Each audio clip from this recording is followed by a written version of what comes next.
Battle River Crowfoot. Thank you very much, Madam Speaker. And as always, it is an honour to be able to enter into debate to discuss the issues that are impacting my constituents.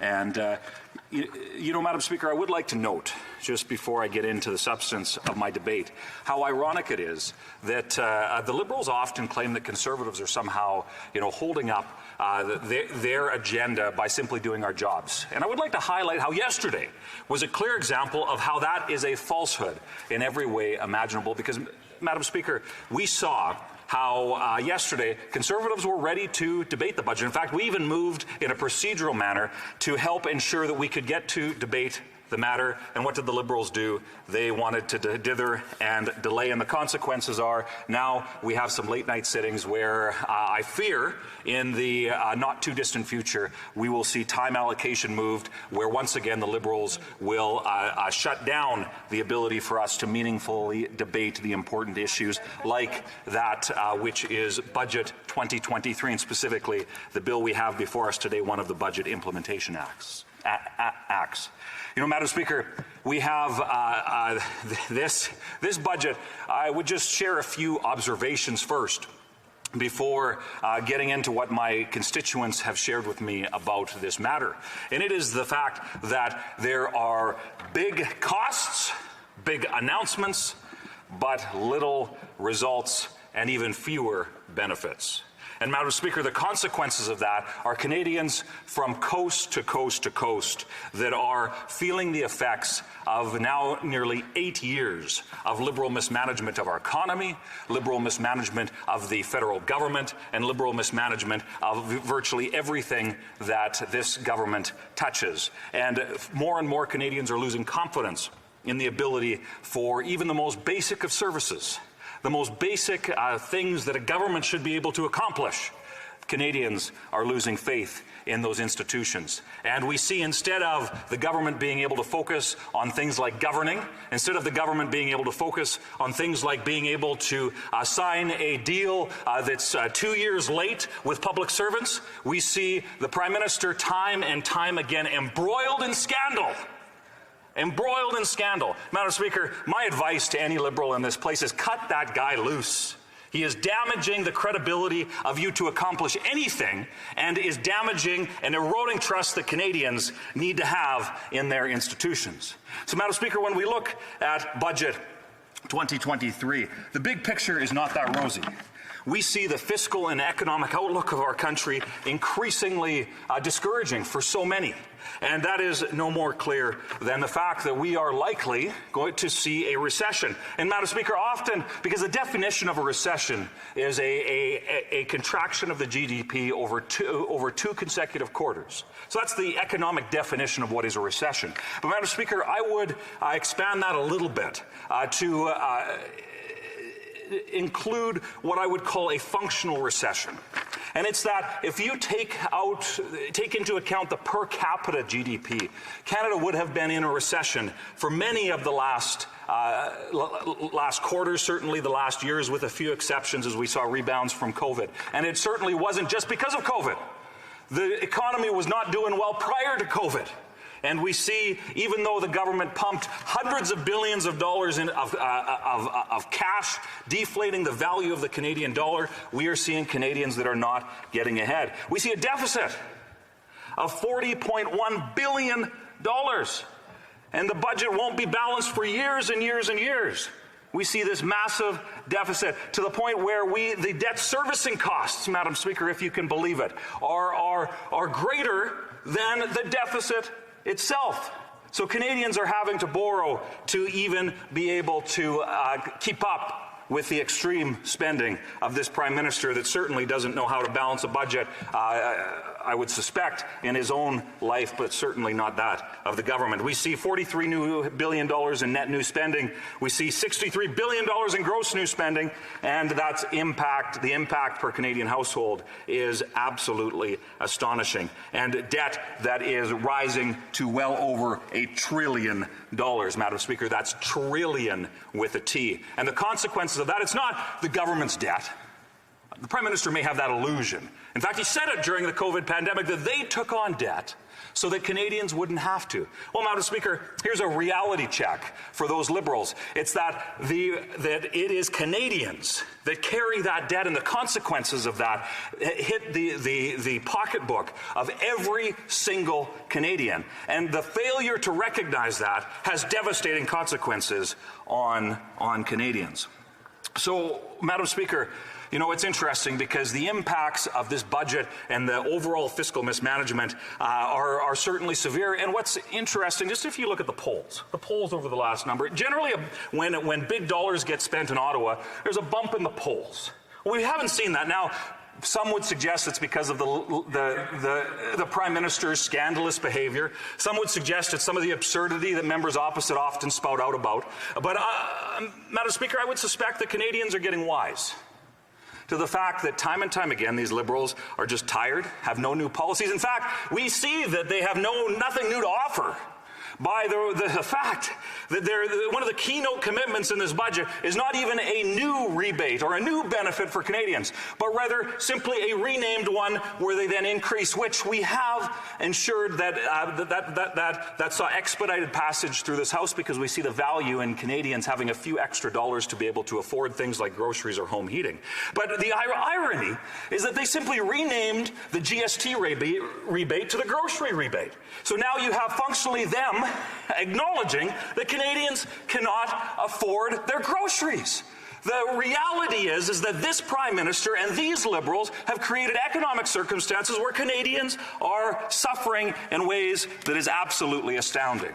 So, Madam Speaker, I had the honor of being able to have dinner with some beekeepers from my constituency, and although I can't reference whether they are or not present here, it was an honor to be able to talk about some of the issues that our nation is facing, and to hear as individuals that are facing the consequences of some of these things. So, Madam Speaker, like many in this place, I ask my constituents questions on a regular basis, whether that's through town halls or through surveys and different things like that. So I would like to read into the record, in about the 2.5 minutes that I have left, some of the responses that I received in a recent mail-out that I sent. And I got about 700 or 800 responses back.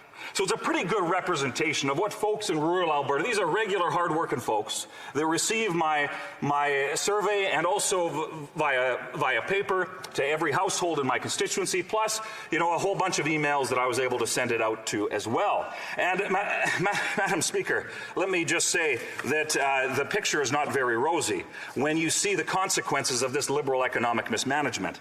So we see that inflation, 97.5% of people said that inflation has directly impacted them.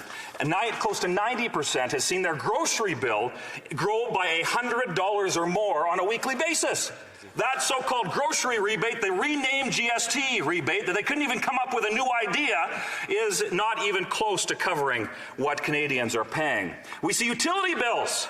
89.2% of my constituents have told me that their utility bills have grown by more than $100 or more every month. Madam Speaker, now let's get into the just transition. When asked my constituents, I have a suspicion that members on this side know probably how my constituents would feel on this. We saw 94.3% of respondents said no, 2.5% of respondents were uncertain, and 3.2% said they supported the just transition. Only 3.2% of those in East Central Alberta support this Prime Minister's attempts to take over the energy sector. Madam Speaker, there's a whole host of other things. I see one of the questions that I asked is the need to ensure that fiscal policy is a priority within government. And I had 2/3 of constituents that said it needs to be a priority, and they do not see that under the management of this current Prime Minister. So, Madam Speaker, as I come close to the conclusion of my speech, we are seeing huge costs that are it's not even just little benefit, but pain being inflicted upon Canadians. And I would note as well, in the back of this omnibus budget bill, which, by the way, the Prime Minister said he would never introduce, another broken promise among many, we see, and I'd close with this, we see that this Prime Minister is unilaterally extending the equalization formula. Unilaterally. Once again, the elitism demonstrated by that Prime Minister is devastating the unity of this country. The number one job of any prime minister should be to unify this country. Yet this prime minister has done nothing but divide it for his personal political gain, and the consequences are devastating. So, Madam Speaker, I would simply conclude by saying this. And the comments. The Honourable Parliamentary Secretary to the Government House Leader Senate. What an absolute load of revisionist history, Madam Speaker. The member said that the economy wasn't even doing well before COVID. We had the lowest debt to GDP ratio in the G7. We still do, by the way. We had a AAA credit rating. We had the lowest unemployment rate, Madam Speaker, since we started recording it in the 1960s. To suggest that the economy was not absolutely booming in Canada before COVID is absolutely ludicrous, but I'm not surprised to hear it from this member. But what I find even more interesting, Madam Speaker, from Conservatives is they seem to be real hung up on this idea that we're branding a GST rebate as a grocery rebate. Who cares what you call it, Madam Speaker? At the end of the day, they're voting against it. They're voting against Canadians getting more GST back to help them with the rising costs of it that have been affected by global inflation. The Honourable Member for Battle River Crowfoot.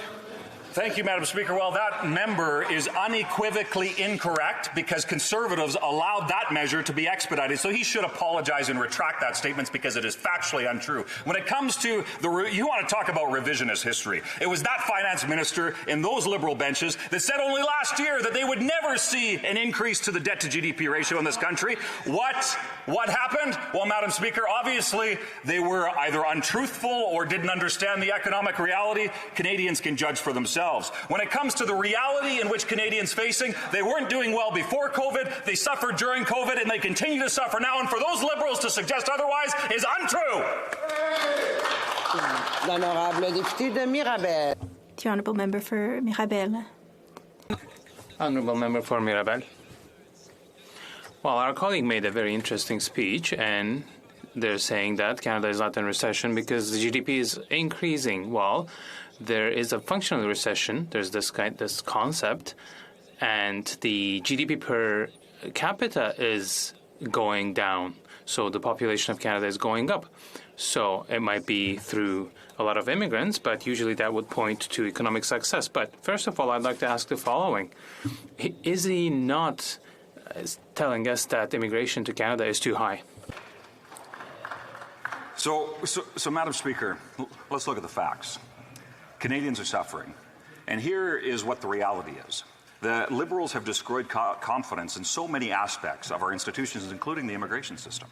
We see that there is longer lineups than ever, and now that there's a general strike on, I shudder to think about how many Canadians that are trying to pursue a better life, people that want to become Canadians, people that are going through the lawful process, are being denied that ability because of this government's mismanagement. Yet, you have that government as well encouraging lawbreakers, encouraging what is so-called irregular immigration that affects that member's province specifically, but all border provinces across this country. So, Madam Speaker, I think that it's rich that this government claims to be standing up for the middle class when in reality they're diminishing it and certainly diminishing the prosperity that Canadians and new Canadians should be able to attain.